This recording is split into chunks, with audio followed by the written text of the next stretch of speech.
ओम नमो भगवते वासुदेवाय नमः।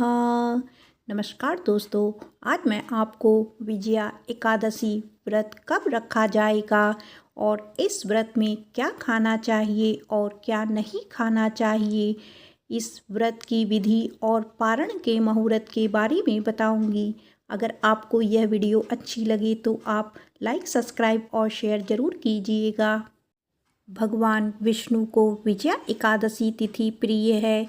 हिंदू पंचांग के अनुसार फागुन माह के कृष्ण पक्ष की एकादशी तिथि को विजया एकादशी के रूप में मनाया जाता है। हर महीने के कृष्ण और शुक्ल पक्ष की एकादशी तिथि पर भगवान विष्णु और माँ लक्ष्मी की पूजा का विधान है। धार्मिक मान्यताओं के अनुसार विजया एकादशी व्रत और भगवान विष्णु की पूजा करने से जीवन में खुशियों का आगमन होता है और आध्यात्मिक ऊर्जा मिलती है। इस बार विजया एकादशी का व्रत 24 फरवरी को रखा जाएगा। इसके अगले दिन यानी 25 फरवरी को व्रत का पारण किया जाएगा।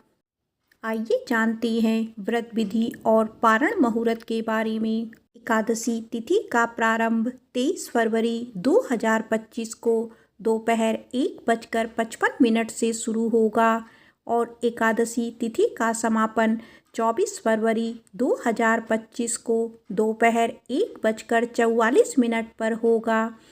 25 फरवरी को पारण व्रत तोड़ने का समय सुबह 6:50 से 9:08 तक होगा। पारण तिथि के दिन द्वादशी समाप्त होने का समय दोपहर 12:47 पर होगा। आइए जानते हैं विजया एकादशी व्रत की विधि।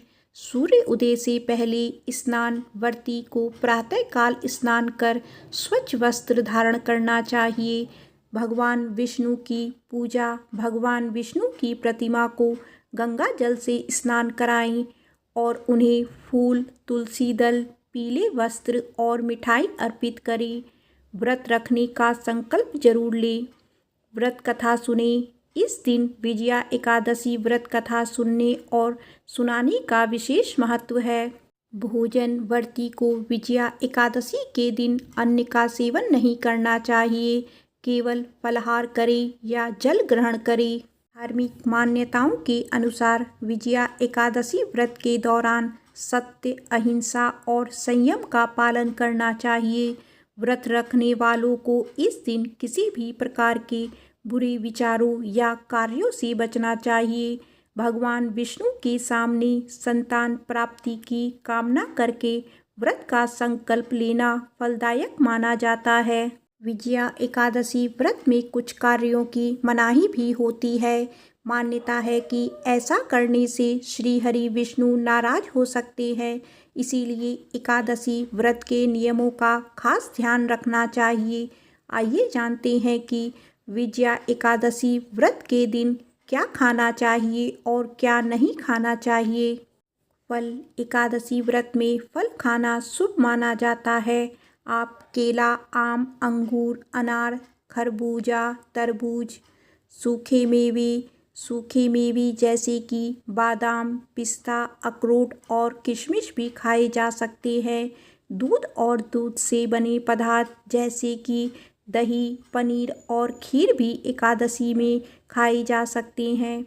साबूदाना एकादशी व्रत में सबसे लोकप्रिय भोजन माना जाता है। इसे कई प्रकार से पकाया जा सकता है, जैसे कि खिचड़ी, बड़ा और टिक्की। कद्दू का आटा एकादशी व्रत में इस्तेमाल किया जा सकता है। इसे रोटी, पराठा और ढोकला बनाने के लिए इस्तेमाल किया जा सकता है। सिंघाड़े का आटा भी एकादशी व्रत में इस्तेमाल किया जा सकता है। इसे रोटी, पराठा और पूरी बनाने के लिए इस्तेमाल किया जा सकता है। सेंधा नमक। एकादशी व्रत में सेंधा नमक का उपयोग किया जाता है। जड़ी बूटी जैसे कि तुलसी, अदरक और पुदीने का उपयोग चाय और अन्य पेय पदार्थों में किया जा सकता है। आइए जानते हैं एकादशी व्रत में क्या नहीं खाना चाहिए। एकादशी व्रत में चावल, गेहूँ, दाल और मसूर की दाल नहीं खाई जाती है। मांस, मछली और अंडे एकादशी व्रत में नहीं खाए जा सकते हैं। एकादशी व्रत में प्याज, लहसुन और अदरक नहीं खाए जाते। एकादशी व्रत में तेज मसाले नहीं खाए जाते। एकादशी व्रत में सामान्य नमक नहीं खाया जा सकता है। एकादशी व्रत में शराब और तंबाकू का सेवन नहीं किया जाता है। आइए सुनते हैं विजया एकादशी व्रत कथा। धर्मराज युधिष्ठिर बोले, हे जनार्दन, फागुन माह के कृष्ण पक्ष की एकादशी का क्या नाम है तथा उसकी विधि क्या है? कृपया करके आप मुझे बताइए। श्री भगवान बोले कि हे राजन, फागुन मास के कृष्ण पक्ष की एकादशी का नाम विजया एकादशी है। इसके व्रत के प्रभाव से मनुष्य को विजय प्राप्त होती है। यह सब व्रतों से उत्तम व्रत है। इस विजया एकादशी के महात्म्य के श्रवण व पठन से समस्त पाप नाश को प्राप्त हो जाते हैं। एक समय देवर्षि नारद ने जगत पिता ब्रह्मा जी से कहा, महाराज, आप मुझे फागुन मास के कृष्ण पक्ष की एकादशी विधान कहिए। ब्रह्मा जी कहने लगे कि हे नारद, विजया एकादशी का व्रत पुराने तथा नए पापों को नाश करने वाला है। इस विजया एकादशी की विधि मैंने आज तक किसी से भी नहीं कही। यह समस्त मनुष्यों को विजय प्रदान करती है। त्रेता युग में मर्यादा पुरुषोत्तम श्री रामचंद्र जी को जब 14 वर्ष का वनवास हो गया, तब वे श्री लक्ष्मण तथा सीता जी सहित पंचवटी में निवास करने लगे। वहाँ पर दुष्ट रावण ने जब सीता का हरण किया, तब इस समाचार से श्री रामचंद्र जी तथा लक्ष्मण अत्यंत व्याकुल हुए और सीता जी की खोज में चल दिए। घूमते घूमते जब वे मरणासन जटायु के पास पहुँचे, तो जटायु उन्हें सीता जी का वृतांत सुनाकर स्वर्गलोक चला गया। कुछ आगे जाकर उनकी सुग्रीव से मित्रता हुई और बाली का वध किया। हनुमान जी ने लंका में जाकर सीता जी का पता लगाया और उनसे श्री रामचंद्र जी और सुग्रीव की मित्रता का वर्णन किया। वहाँ से लौटकर हनुमान जी ने भगवान राम के पास आकर सब समाचार कहे। श्री रामचंद्र जी ने वानर सेना सहित सुग्रीव की संपत्ति से लंका को प्रस्थान किया।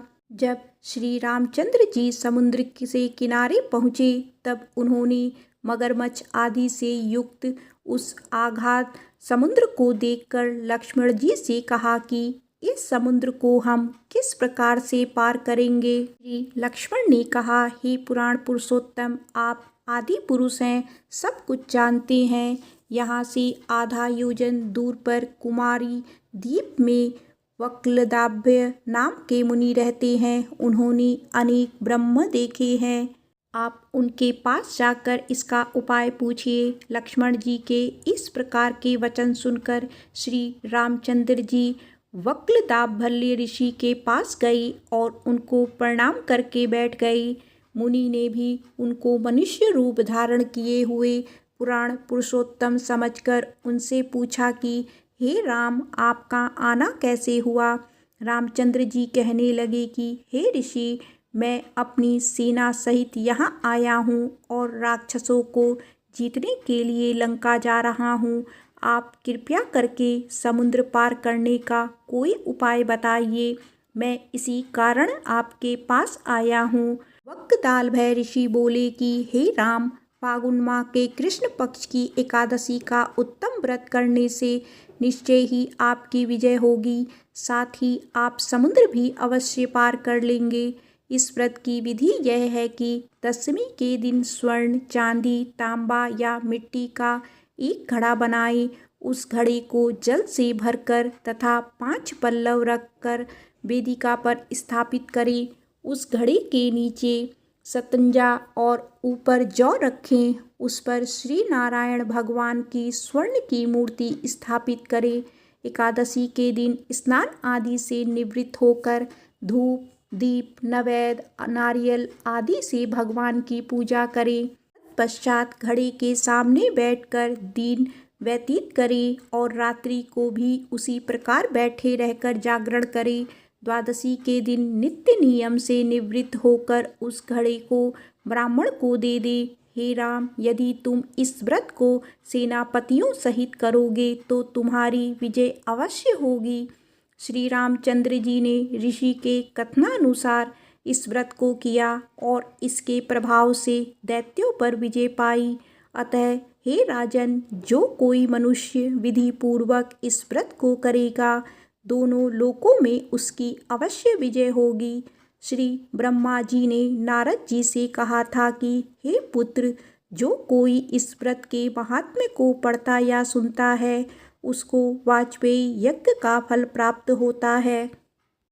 प्रेम से बोलो श्री हरि विष्णु भगवान की जय।